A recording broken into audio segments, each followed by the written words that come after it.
여러분 반갑습니다. 성경대로를 시작합니다. 요즘 날씨가 너무 좋은데 바깥 나들이도 좀 하시고 이 좋은 계절 잘 즐기고 계실 것이라고 생각을 합니다. 지금 아브라함을 통한 복음의 모형과 그림자 이 부분을 말씀드리고 있는데요. 오늘은 아브라함이 만난 독생자의 그림자 멜기세덱 이 부분에 대해서 말씀을 드리겠습니다. 여러분 멜기세덱 많이 들어보셨죠? 아브라함 시대에 가나안 5개국 연합군이 메소포타미아 4개국 연합군하고 전쟁을 하는 그런 기록이 창세기 14장에 나옵니다. 그런데 전쟁을 했는데 이 가나안 5개 연합국이 패하고 맙니다. 그 결과로 소돔이 소속되어 있던 지역에 살던 롯까지 다 잡혀가고 말지요. 창세기 14장 11절에 네 왕이 소돔과 고모라의 모든 재물과 양식을 빼앗아 가고 소돔에 거하는 아브라함의 조카 롯도 사로잡고 그 재물까지 노략하여 갔더라. 롯과 롯의 재물까지 다 뺏겼습니다. 이 소식을 어떤 사람이 막 달려와서 아브라함에게 얘기를 합니다. 큰일 났습니다.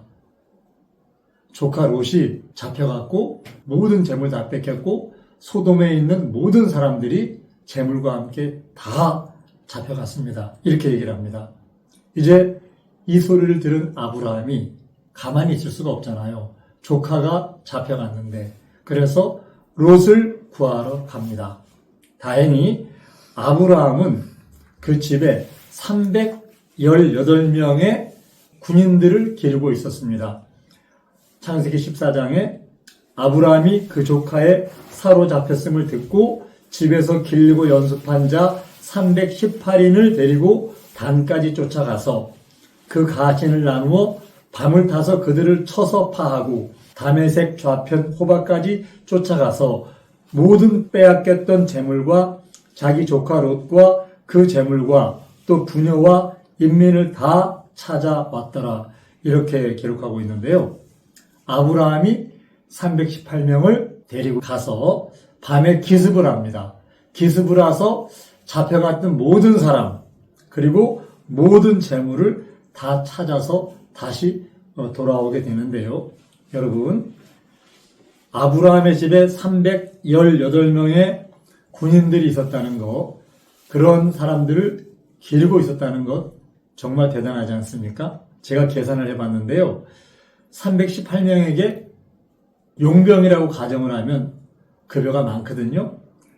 한 달에 500만 원씩을 계산하니까 318명 곱하기 500만 원 하니까 한 달에만 15억 9천만 원 정도 돈이 들어갑니다. 그러니까 이들을 기르려고 하면 지금 돈으로 1년에 250에서 300억이 들어가는 거예요. 그러니까 아브라함이 이 당시에 족장이었는데 굉장히 큰 그런 작은 나라와 같은 그런 부족의 족장이었던 것을 알 수가 있습니다.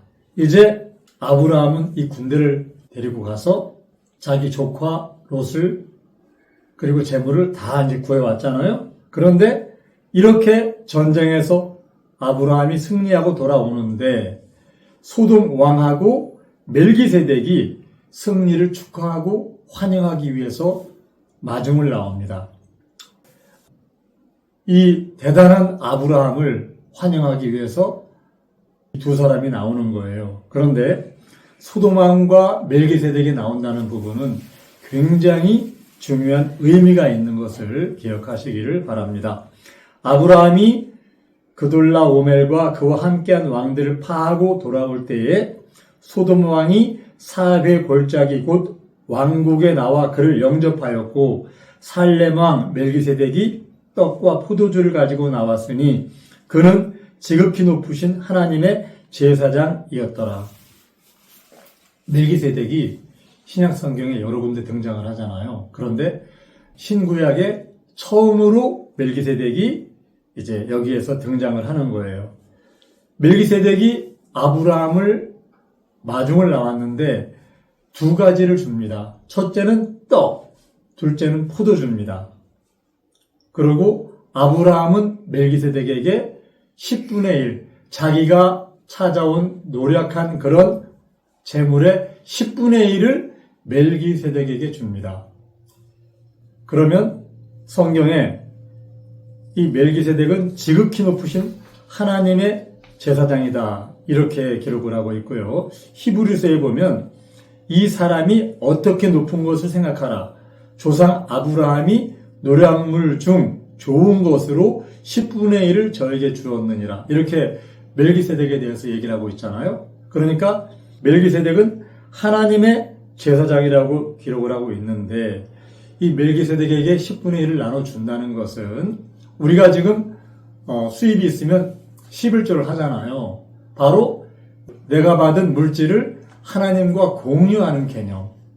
하나님을 주인으로 모시고 그분에게 10%를 우리가 11조를 드리잖아요.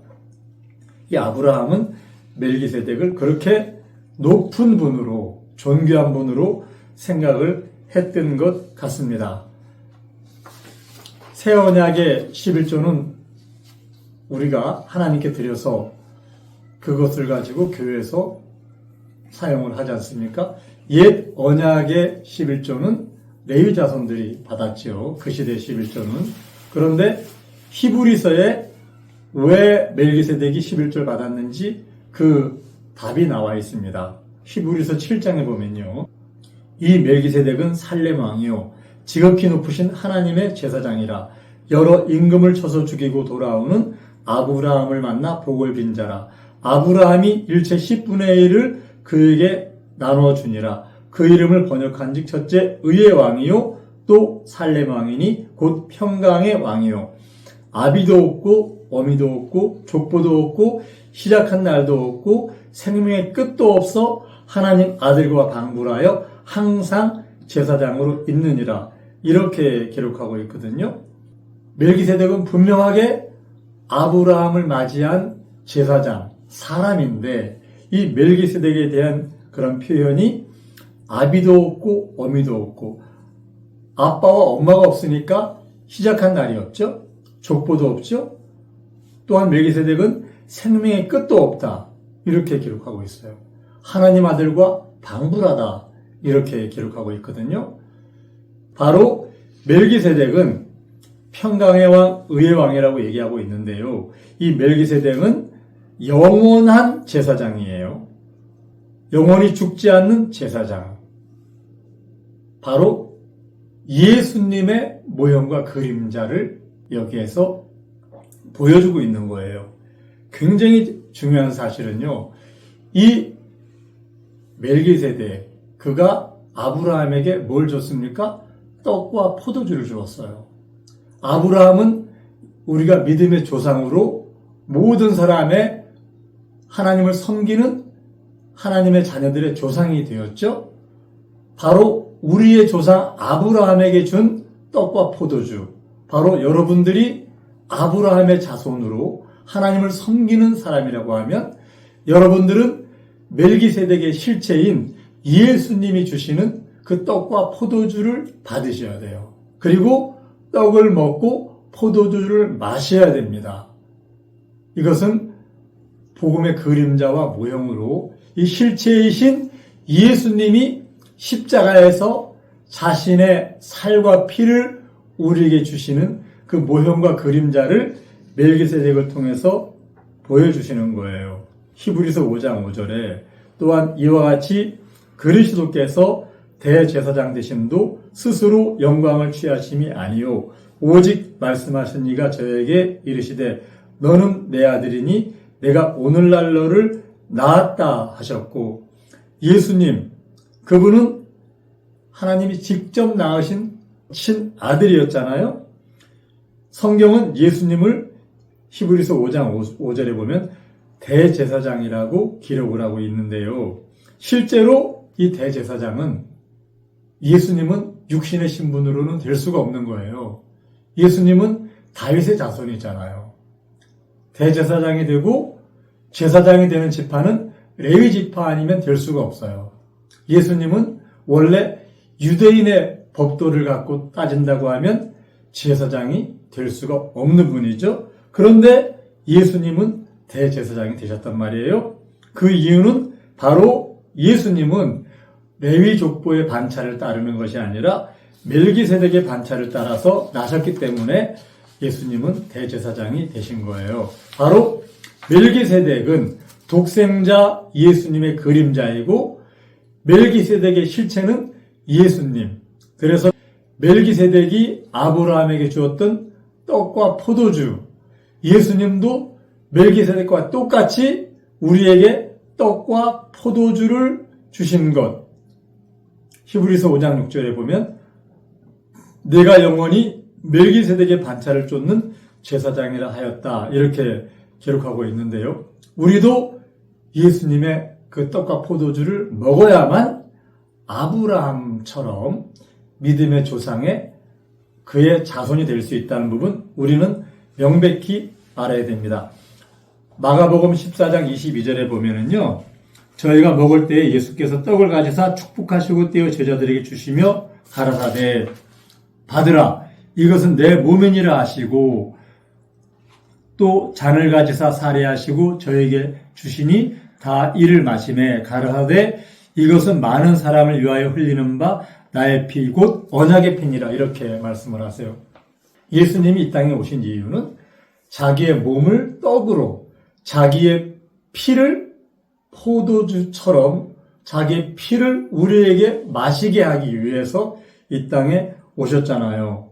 그래서 요한복음 6장에 보면 예수께서 이르시되 내가 진실로 진실로 너에게 이르노니 인자의 살을 먹지 아니하고 인자의 피를 마시지 아니하면 너희 속에 생명이 없느니라 이렇게 기록하고 있어요. 바로 멜기세덱이 아브라함에게 준 떡과 포도주, 예수님도 잡히시기 전에 제자들에게 떡과 포도주를 주시면서 이건 내 살이다. 이 잔은 내 피다. 이렇게 말씀하시잖아요. 바로 이 피를 통한 영원한 구속, 예수님의 살과 피를 먹는 자만이 영생을 누릴 수 있다는 이 요한의 이런 기록, 이 기록을 따라서 우리는 아브라함을 통해 보여주신 복음의 모형과 그림자, 멜기세덱과 아브라함 사이에 주고받았던 11조를 멜기세덱에게 드리고 멜기세덱이 떡과 포도주를 아브라함에게 준 이 모습을 하나님의 자녀들은, 아브라함의 후손들은 이 시대에도 이 모형과 그림자를 따라서 실체를 이루신 예수님과 연합하는 그런 믿음이라는 것은 결국은 이 떡을 먹고 포도주를 마시는 믿음이라는 것, 이거 분명히 여러분 아셔야 됩니다. 성경에 보면은요, 아브라함을 마중 나온 사람이 소돔 왕과 멜기세덱이라고 말씀을 드렸잖아요.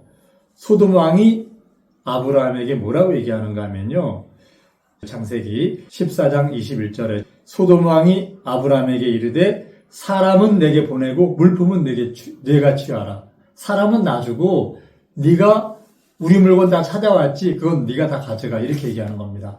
우리가 세상적으로 생각하면 물품과 사람을 다 찾아왔는데 사람 찾아온 것만도 귀하니까 물품은 네가 가져가라 이렇게 선의로 생각할 수가 있습니다. 그러나 이 소돔, 고모라 이것은요 나중에 세상의 왕 심판받아서 멸망하는 죄의 상징, 바로 그 부분을 소돔과 고모라가 상징하고 있잖아요.